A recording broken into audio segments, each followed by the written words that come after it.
had my addiction for like 8 years now, but heroin for like 3 or 4. How old are you? 20. 20? Yeah. So you started when you were early teens? Yeah. What did you start on first? K2. Why did you get started? How did you get started down the drug road? I mean, I was a pretty good kid, and I just started having problems when I was younger. It stemmed from other problems, but Like what kind of problem? being sexually molested, and Was that by a family member? my mom's ex-husband, yeah, Okay. stepdad. Kid, divorced when I was 2 months old, and my dad was in his addiction too. No longer. He's, you know what I mean, he's doing good, but he was in his addiction, so he was never really there. And when we would be at his house or something on the weekends, he wouldn't be there. We'd stay with our grandparents. So I mean, my mom's always been there. My dad just starting to come around a little bit more. What kind of drugs was he taking? Cocaine, alcohol. Constantly arrested. If he was clean, he was still hustling, and constantly getting charged. That's how my whole dad's side of the family is. Did he ever provide drugs for you? Did he ever get you going down that road? I mean, not really, but I mean, like, we smoked together, smoked bud together. How old were you? Probably like 12 or 13. Contact with your dad now? Oh yeah, he's been sober 3 years on Sunday. Or actually just passed, I think. He's been sober 3 years now, and he's like you know what I mean, he's in my life helping me out. He's still learning how to be a dad because he hasn't been for my whole life, my sister's lives, you know what I mean? So, but when I'm in active addiction, the things I do like makes me like think other ways about myself sometimes, and just makes me feel like I'm the worst person for doing this stuff. But yet there's people out there that done way worse stuff, you know what I mean? Like, and like I really harp on the fact that I've done, you know what I mean, so many bad things to people, but that was also my addiction, and I start realizing that when I'm sober, and I had a problem. I have a problem, and I'm fixing it, but that's why I had a problem, you know what I mean? How long have you, now when I ask you this question, how long have you been clean where you're not using anything? No alcohol, no pot, nothing? The longest? Have you ever? For a long period of time. How about now? 6 months.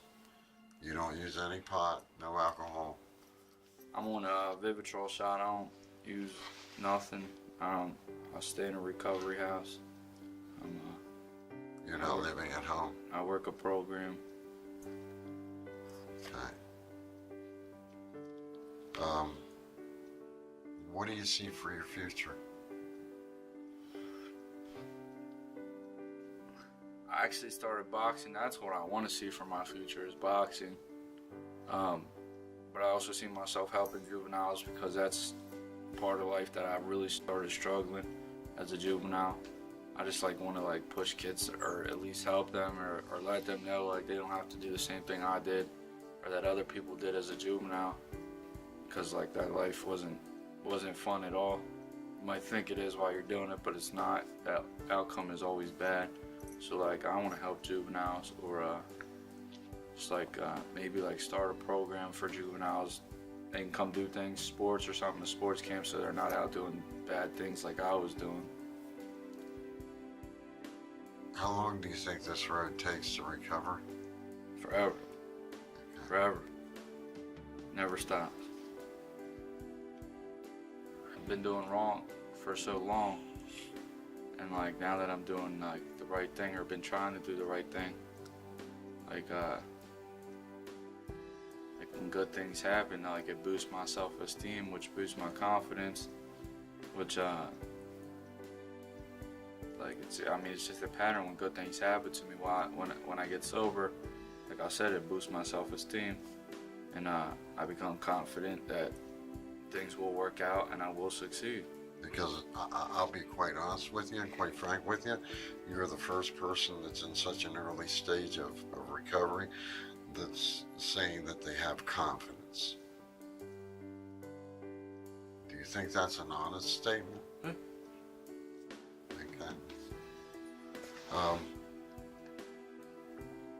Because there are going to be a lot of viewers that are going to disagree with that statement. That's fine. And I'm probably one of them. That's how I feel. Uh-huh.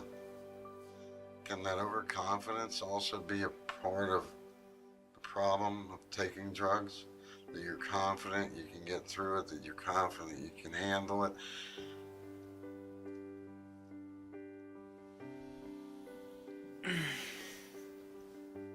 I don't know. It could be a bad thing if I stop working the program. It could definitely be a bad thing. Like I know for me, like I said, I mean every time I get sober, I mean that I've tried. Like I said, this is like the longest period I've had. But I don't know, like I'd say for my first couple months of sobriety, like while I was in jail, I wasn't so confident because I was in jail and I thought I wasn't getting out for a long time. And I had support on the outside who helped me. And I went to rehab and that helped me, talking a lot more and getting stuff out. And then like coming out and like things just starting to happen. I'm back in a good house. Just got a job. I started boxing. Like I'm doing everything good. I'm doing everything right. I got a sponsor. I read literature. Like all that stuff, like I said, helped boost my self-esteem, which helps make me confident that I'm gonna succeed. Now don't get me wrong, if I start doing the wrong thing or living another dirty lifestyle, even if I'm staying sober, living dirty, I mean, doesn't mean I'm gonna stay clean, you know what I mean? Like, I can only stay clean for right now. I don't know what's gonna happen 5 hours from now. Like I know, like I am confident right now that I'm definitely doing the right thing. I'm going to places, I'm hanging out with positive people, and I'm staying around positivity all along. I try not to go to the places in the city where bad things happen, which is pretty much everywhere, but without somebody else, I try not to go there, or definitely reach out. And I never really asked for help, and I started asking for help. And like I said, like all that stuff just makes me like real confident that like I will succeed as long as I take it one day at a time. Where does that line between confidence and arrogance, where do they switch roles?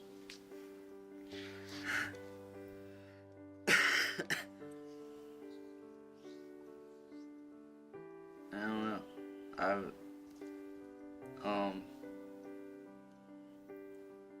Would you buy into this statement that addicts and recovery addicts are the most self-centered people on the planet? I've heard it. Heard that a lot. You don't believe that of yourself? I believe it, but I mean, like, how does that have to do with me being so confident? Well, when your life circle's only around you, Right? your outside perspective is diminished. Right. But my life this time around hasn't been, don't get me wrong, I still struggle with it, but around me so much, and I start thinking about other people, start helping other people. Just for instance, like little things, like I never did this at a meeting, like going up and shaking somebody else's hand that's newer than me, or even somebody's hand in general, or introducing myself, or getting numbers, and like I do that. And I talk to people. I mean, I'm like, you know what I mean? I help other people. I'm still early in recovery, you're right, but like, I still like, I'm not so focused on myself as much. Because every other time I was trying to get sober, it never worked. But I am like, still confident that that I'm gonna succeed. You use that word quite a bit. And the reason why I caution you on that is the simple fact that that's exactly what can send you back to using again. Most definitely. I definitely know that. I know that. And I'm not trying to say that you should feel ashamed of yourself, but in the same respect, there's a very thin line and a big differentiation between confidence and arrogance. I know. And I keep an open mind. I keep an open mind though. When people do give me feedback though, and I mean nobody's really. I mean I've mentioned this to a few other people. Nobody's really like said anything to me about it, but I do keep an open mind and take suggestions and try to change. I mean, it doesn't happen overnight, but if you're not confident, you're always focusing on the bad things are going to happen. So, that's at least with my mind. I can't speak for nobody else, but that's at least with me. So, like, if I don't stay confident in what I'm doing or stay focused on the good, positive things, I know my attitude can change real quick. Would a better word be optimistic? Confidence is something that you build upon, and it's kind of like happiness. It's an eluding thing. Right. It's only temporary, no matter what. There's written in the decree of our Constitution that we have the right to pursue happiness, but happiness is simply a fleeting emotion. Confidence is only a fleeting emotion as well, because each time you have to accomplish something to build your self-esteem. If you rest on that and say, I feel good about myself, your life pretty much virtually ends and you backslide at that point. Optimistic, I can deal with. Confidence at this early stage, that concerns me.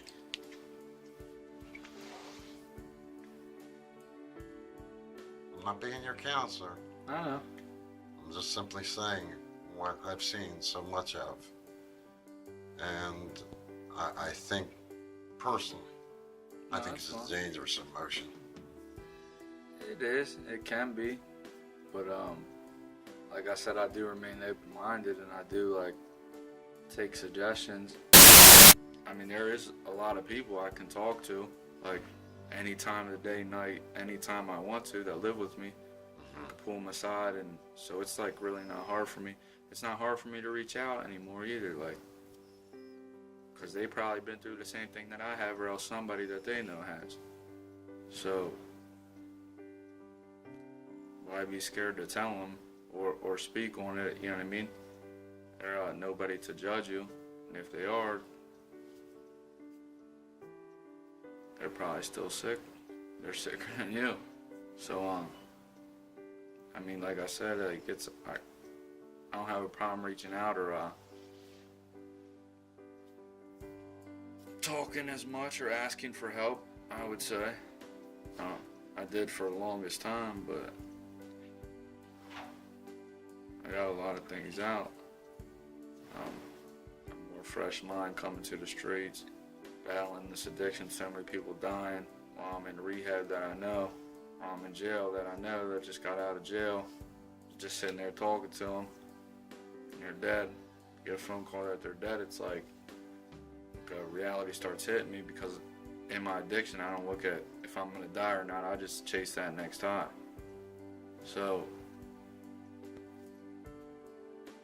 like for me, like I don't know if you call it a spiritual awakening or a reality check, but I think that's what I got while I was in jail plus in rehab. Every day I would get a call or call my mom. She'd tell me somebody knew was dead that I knew, or that my friend knew or something, you know what I mean? Or he OD'd last night, they say. It started having me thinking, like, damn. Like, that's, you know what I mean? Like, it's reality.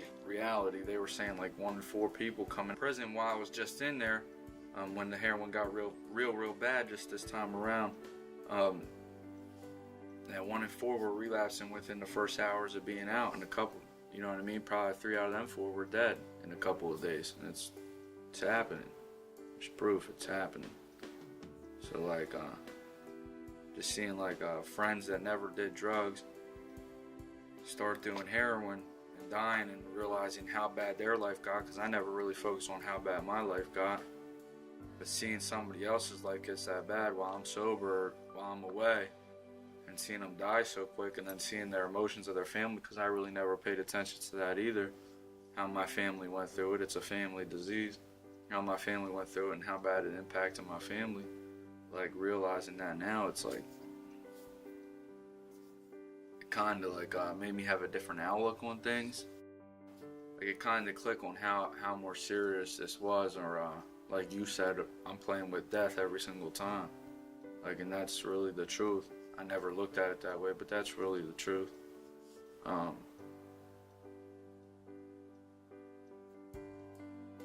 But, alright, this all kind of led up from confidence. I just know from me, like, I can't be overconfident about things. But, like I said, like, if I don't focus on positive things, or be confident about positive things, or how would you say it, optimistic or whatever, then, like, I'm focusing on bad things. I'm focusing on bad people, not bad people, old people I used to hang out with, and, like, they say you gotta change people, places, and things in order to change, and that's the truth. And I know every single time I relapse, it's because of that. I bring myself down because of old people I used to hang out with, or not deleting that one drug dealer's number in my phone or something, you know what I mean? So, yes, I know exactly what you mean. if I'm just like, first of all, if you're an addict and you don't want it, you're not gonna get it. If you want it, you'll get it. That's the first thing. You gotta work a program. Like, and like, it's like, I don't know, to kids, man, like, it ain't a good life to live, that's for sure. So, I know I've been miserable through my whole addiction. And, nothing but bad things happen. Seriously, the outcome's always bad. Jails, institutions, or death.